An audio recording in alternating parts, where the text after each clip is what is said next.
President Trump is sending some mixed signals on the war with Iran, saying at a news conference that the U.S. has won and suggesting a peace deal could be near. But he also told reporters there is no deadline for an agreement and warned military strikes could resume if talks fail. The comments come as diplomacy continues, leaving uncertainty over whether a deal is close or the conflict could escalate again. I think we won. President Trump claiming victory in the war with Iran, saying there's been progress in peace negotiations. We've had very good talks over the last 24 hours, and it's very possible that we'll make a deal. Axios reports the two sides believe they could be moving closer to agreeing on a one-page memo to end the war and start more detailed talks. That could include a moratorium on Iran's nuclear enrichment, lifting U.S. sanctions, and an end to restrictions in the Strait of Hormuz. Iran's parliamentary speaker mocked the report, posting, "Operation Trust Me Bro failed.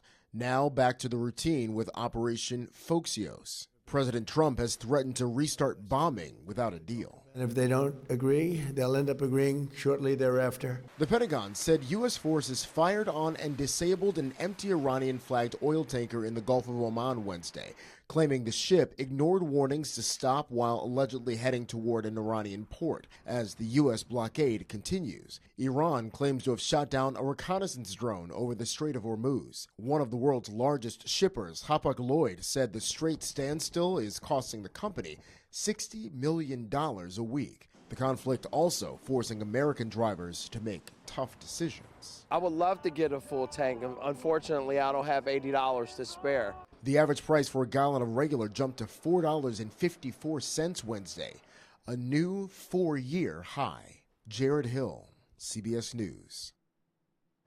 President Trump said he met with executives from top oil companies, including Exxon and Chevron, earlier this week.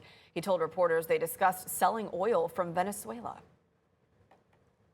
And we all feel this. Drivers are continuing to feel that pain at the pump. AAA says that the national average for regular unleaded gasoline climbed to $4.54 a gallon Wednesday. That's the highest that we've seen since July of 2022 and more than $1.50 higher than before the war with Iran began. At the same time, the global price of crude oil fell about 8% on Wednesday. And President Donald Trump says that he expects fuel prices to drop if a peace agreement is reached. But experts warn that gas prices could remain elevated for months afterward. Remember, you can always keep up with the latest gas prices right here in the Triad. Just go to our website on WFMYnews2.com, click on that weather tab, and you can find the gas prices right at the bottom. It'll show you the cheapest list of those stations.